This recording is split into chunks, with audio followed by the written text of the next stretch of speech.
Everybody, sorry about that. A few minutes behind. Some meetings ran a little longer, so I apologize for that. Thanks for waiting around. Obviously disappointed with the outcome of the game last week. Loved how our players came in yesterday and had a great practice. We got another rivalry game this week, which 100% of our attention's already on, which is an elite opponent in Michigan. Another rivalry game playing for the Little Brown Jug, and another opportunity. That's what makes playing at Minnesota so great, is you have so many opportunities, especially with this new Big Ten, being able to play a lot of teams, especially with our rivals. So I'm sure you have a lot of questions about the game from last week, which was disappointing second half, and I'm sure we'll get to that. But ultimately, I'm responsible for how our team plays, and I think we've had two bad halves of football in 4 games when you look at it, that in terms of performance. When you go back and look at and you evaluate yourself constantly, and you go back and reflect. As a head football coach, my job is to get our team to be able to play their absolute best for 60 minutes, and haven't been able to do that in 2 of the games, in my opinion. So that 100% falls on me. And there's always reasons. There's no excuses, but there's reasons. And then you go back to practice and you work on those reasons to get those better. And I thought last night our players had great focus to be able to do that. So obviously disappointed that Floyd went to Iowa. Congratulations to them. And taking it, and now we got to be able to respond. So with that, questions? PJ, how do you look at the defensive run game scheme and potential adjustments there? Yeah, I thought it was a tale of 2 halves. I thought we did a really good job in the first half. Again, you're not going to stop Caden Johnson. You're not going to stop him, right? I think when somebody is that good and their O-line is so good, I don't think you're just going to stop them. I think you can slow them down. And I think in the first half we were able to do that, but it was truly just a tackling issue. If you look at the second half, 3rd and 10, right? Touchdown. They run the football on a 3rd and 10. Like I said, 3rd and 10, not a bad play if you run the football, right, Andy? But they score a touchdown on that, and now it becomes 14-14. We got a 3rd and 6. We got a PI. We can get off the field, but we have a PI. Next play, 40-yard touchdown run. We have 4 people right around it on a gap scheme, and we kind of all knock each other off the tackle. And instead of going in and shooting our gun, which means just go in there and shoot it, we kind of stop, hesitate, break down, and you can't do that against him. And we did it way better in the first half than we did in the second half. And so it became a tackling issue in the second half, and we missed one tackle, or we'd hesitate and not shoot our gun. We wouldn't shoot tackle, we'd break down, and you do that against that back, and you can coach that, but you got to go apply it. And we did it in the first half. We didn't do it in the second half. It wasn't like just nobody was there. We had people where they needed to be. We just didn't make the play. And sometimes that was a one-on-one tackle. And they put some schemes in place where it's a one-on-one tackle with the safety, or it's a one-on-one tackle with the corner. There's times that we swarm tackled, but again, we knocked each other off like bowling pins, and it just didn't look good. And we got to coach it a lot better, and that's what we did for 20 minutes last night, truly focusing on that piece. We didn't fit the crack replace very well.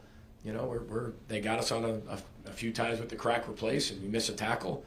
But it was one of those where it kept happening in the second half, and that's the head coach's responsibility to make sure that stuff doesn't happen, and it did, and it was unfortunate. But those are if you want to call it the reasons, that's what was going on. And I know I told you that I'd have to be able to look at film to explain to you exactly why it was happening, and that's what happened. You have to talk about coaching, scheme, personnel. There's 3 different buckets you look at when evaluating. So when you look at the second half, offense, defense, special teams, which one of those? All 3. I think everybody has to take responsibility and accountability for it. I think coaching, again, I didn't do a good enough job adapting to how the game was going. I wasn't a very good head coach in the second half. I thought our schemes, we have people. The thing is, when you go back and look at it, you have to be very honest and say, okay, was this the best play call for the right situation? There's some that you're saying yes. Sometimes you get away with it with no's. Sometimes it's not, and you don't get away with it. Sometimes it's a really, really good play call. But as it went forward, there's coaching stuff that we look at and say, okay, we probably could have put our players in a better position to be successful in this situation. And then there's a player piece that we got to be able to make the plays when they present themselves. We got to be able to go through our right progressions and take the time that way. We got to be able to make the tackles, when they present themselves. We have to be able to, break a tackle here and there that we're capable of doing. Our eyes have to be in the right spot in pass pro. So I can go on and on. Everybody has to take accountability, but it starts with me. Always has, always will. But you're right, all three of those areas, but it was all three of the areas. And I think that's when you see that in the second half. The game was much closer than what the final score showed. I think everybody in the building saw that. But when you have three huge explosive plays like they did because of, missed tackles, we're in a tough position, And then next thing you know, you're down. And then now you got to – the whole point, our whole adjustments in the second half was 14-7. We got to get a stop on defense. And here comes, all things we set up in the second half in the run game. Well, then we're tied. We basically go 3 and out, and then we go for it on 4th down and get it, and then, we basically don't get any yards in the first few plays of the next drive, and we punt. Now we're down 21-14. I mean, it flipped like that. So what the whole adjustment in the second half was going to be, we kind of had to flip that back to, okay, now we got to be able to throw the ball to get back in this thing, and unfortunately we had one interception and a kind of a critical error, and that's what happens. And that's how they get you. That's how Iowa gets people. It's not just us. It's how you get you. They're like Iceman, man. They're cool as ice. They play a really steady game. And, the run game was really, really good the other day, and the back played an exceptional game. Your offense in the third quarter struggled there. Sure. Was there one particular thing that you felt was deficient? We didn't run the ball with very much effectiveness. We didn't throw the ball with very much effectiveness. And probably could have called better plays. And I could have been a better head coach. Besides that, how was the play, Mrs. Lincoln, right? I mean, it just wasn't – we just couldn't get into a rhythm and couldn't get into a flow. And that's part of the reason, you can feel things as a head coach. You just don't you're not rolling dice, and just hope numbers fall on numbers. Even when it's 14-14, going for it on 4th down, I could see. I mean, they were running the ball in the first half. They were running the ball well, but we were stopping them. But after that first big explosive play, you're like, okay, well, we better be able to stay, stride for stride in this thing, and because you don't know what the true issue is just yet. You get to be able to go back at the end of the game and say, okay, in the second half it was this, but that was the end of the game. But you could feel certain things here and there, and decided to go for it. We got it, but then we went 3 more plays and punted. So again, Randy, just a lot. It's all consistent with just not executing at a high level, whether it's coaching or whether it was progressions or whether it was open people that we weren't able to get the ball to, or whether it was maybe a missed block here or there, and just we weren't in sync in the second half, which ultimately falls on me. PJ, obviously there's high expectations for Josh Joyner, both from the program and from himself. What needs to be done to kickstart him? Well, I think he's played really hard. I mean, people are getting the ball out of their hand way quicker. This isn't like we're playing a bunch of these drop-back teams just sit back there, and they are. I think he's been very disruptive. I think he's been good in the first and second down run game. I think he can always be better in the first and second down run game, but people know who he is too. And not only that, I mean, we've got other guys that are getting freed up and creating pressure on the quarterback, but, I was not going to sit back there and drop back, 25 times. So it's going to be a little bit more of that run-stopping skill set for him. But I know that, he's going to continue to get better. I mean, he works his tail end off. I think when they start presenting, and think of some of the interceptions we've had is because he's provided the quarterback pressure. Instead of taking the sack, they've thrown it up and we've gotten an interception. So I see it on both sides of what you're saying. But I know that he's getting better and he's playing his butt off and he's working really hard. And I know those things will start happening and breaking his way a little bit. Michigan won in an eerily similar way, barely passing the ball and really relying on 2 running backs similar to Patterson and Johnson. They had Edwards and Mullings, who kind of torched that USC defense. How do you prepare for that and it becoming a hostile environment this time? Yeah, well, I think, I think we played in some hostile environments before. I tell you what, our fans at Huntington Bank Stadium and our student body was unbelievable the other night. It was rocking. That was as loud as I've heard it in a long time. And that was tremendous. So the environment they create, we create a lot of that. You can't hear in practice anyway. You guys have been there before. I mean, our guys can't hear. And, the big house is not called the little house. It's called the big house for a reason. But we can't let the circumstance dictate our behavior. And, you got to be able to play anywhere in the Big Ten. And you've been preparing for that all offseason. In terms of their offense, they're going to run the football. They did that with Jim Harbaugh. They're doing that with Sharon. And they're doing it in a lot of unique ways, especially with the quarterback change. They're big, they're strong. I mean, we've got to be able to stop the run. And we know that. Now they're going to have things off of that with the play action pass and when you are doing that. And but again, if it was a big schematic issue, I would sit here and be like, okay, I'm really worried. There are people nowhere to be found. We have people everywhere where they need to be. We just got to be able to go make the play. Part of the reason last week was just we wouldn't fire our gun and shoot tackle, which the first few games we've been pretty good at. And for whatever reason, we weren't doing that very well in the second half. But that'll be a big emphasis, is to be able to slow that run game down. Again, I don't know if you stop Michigan's run game, but you can slow it down by a lot of different things. And that's what we're working on right now. But we got a lot of respect for them and what they do and how they do it. And they do it at will. You know, that's the one thing that Michigan's Michigan. I mean, they do it at will. They run the football at will. That's what they do. And, you know, they use their personnel very well. PJ, is there anything that you want to share as to how your players came out physically in the game Saturday? I know they're really disappointed, Dave, if that's what you're asking.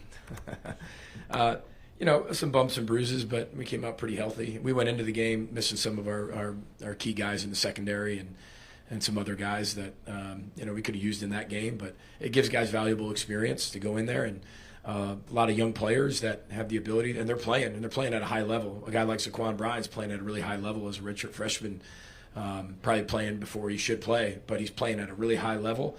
And every game he's learning something new and different that he could do a little bit better. So we got some guys back that hadn't played all year, so getting acclimated to playing in games again. But you got to go out there and perform from the start. But besides the disappointment after the game, I thought they were pretty good health-wise. But they were disappointed. The good thing is, I think I said this the other day, there's disappointment and discouragement.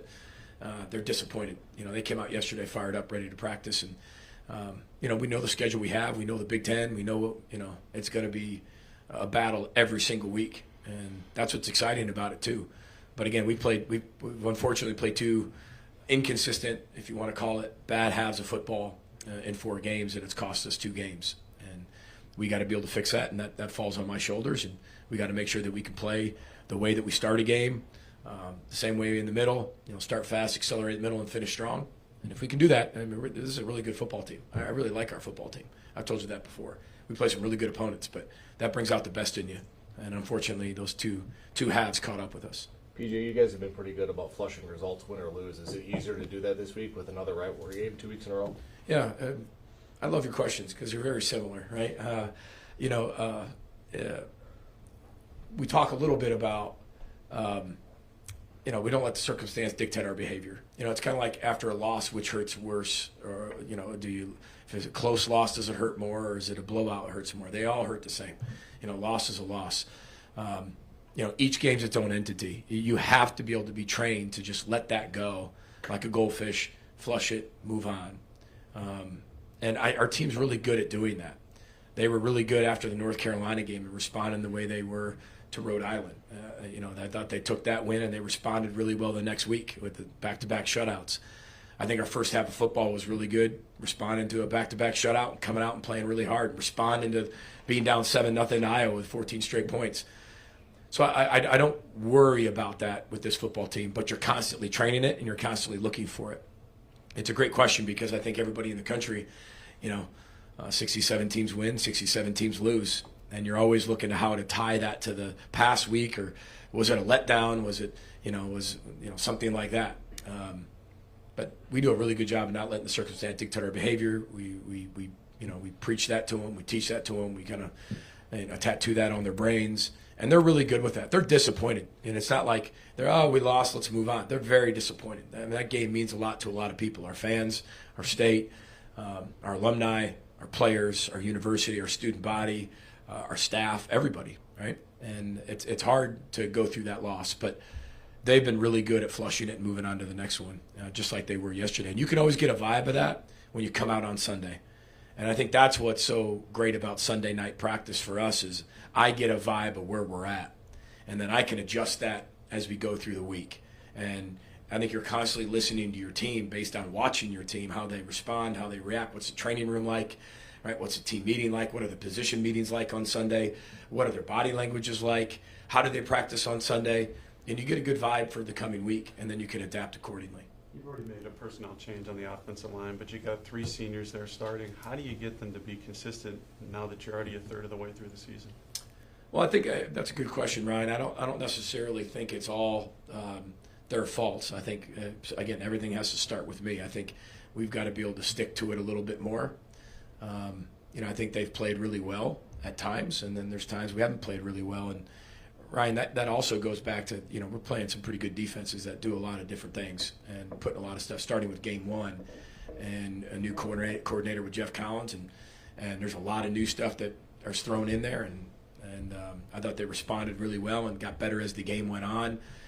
You got to give other people a lot of credit too. It's not just, hey, we have 3 senior offensive linemen, and there should never be anything that ever happens. I mean, we're playing at the highest level with some of the best teams in the country, and I thought for the most part held up in protection really well last week.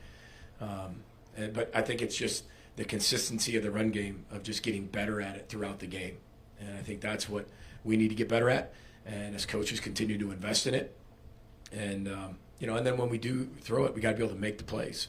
We got to be able to make the plays, and we got to be able to be as close. Our margin for error is small. Okay, it always has been. In the 8 years I've been here, it's always been small. And so when you miss, you better miss really small. And if you're going to be able to be balanced, that's what the whole thing is. If you're going to stick, you got to be able to establish a run game. You got to be really good at it. You got to be effective at it. Those body blows have to be able to turn into, the third and fourth quarter benefiting you. Same thing in the pass game. You throw an incompletion on first down at 2nd and 10. We're playing some really good defenses. This isn't like we're playing elementary school defenses. And now you've got to make decisions, but you want to stay balanced. So I think sticking with it a little bit more is going to help them in the run game. And then also, I think they've been pretty good in the pass pro. It's not about just making the changes. It's about finding the best 5 that play together. And guys are getting better. Again, not a negative thing. Guys are getting better. And I see that progress. And again, you look at 2 opponents we've had. I know what happened in North Carolina this past week, so everybody's going to talk about that. But they're a really good football team, especially when we played them. And then you look at Iowa, it was a really good football team. And the other 2, we took care of business. And we didn't talk about what the issues were because we didn't have a lot of issues. But the 2 games that we lost, those are really good competition. Something's got to give. There's going to be give and take because teams are both good. But just staying with it, stick with it, and being more consistent. I know it's kind of a generic answer, Ryan, but whether it's a pass pro or whether it's a run game, you've got to be able to stay more consistent with it and execute it at a higher level. And I know our guys will, and they'll keep pouring into it. We have one more for Coach. You talked about space after the game this Yeah. past Saturday. Just what did Iowa's defense do, like adjustment-wise, in that second half that limited the space your offensive line was able to create? Well, I think the space was a little bit more. I meant that a little bit on the defensive side. And to Andy's question, we left too much space. We didn't go shoot tackle. We didn't go close the space. We didn't go attack. We didn't go shoot our gun. We did in the first half. We didn't in the second half, which created more space, which allowed Caden to go be Caden, right? Which allowed holes to be a little bit bigger. And that's where we got beat on the space category. On the offensive side, it was just, we'd miss, or we wouldn't hang on a read a little bit longer. We'd get off it a little quick, and there'd be an open guy that would become open, but we were already moved on. And so we didn't have many opportunities in that third quarter, right? And we weren't very efficient. And when you're not very efficient in the run game or the pass game, and the other team is, and you're creating space on the defensive side of the ball, it's going to be a long half for you. And it happened really quick. But the space category for me was a little bit more of on the defensive side. And on the offensive side, it wasn't like we weren't creating it. It was just we didn't make enough plays that I felt like we could make in the first few possessions of the second half. And if we did, I think it's a different story. All right. Thank you, Coach. Yep, thanks everybody. Row the boat, Sky Mug, Gophers-St for being here.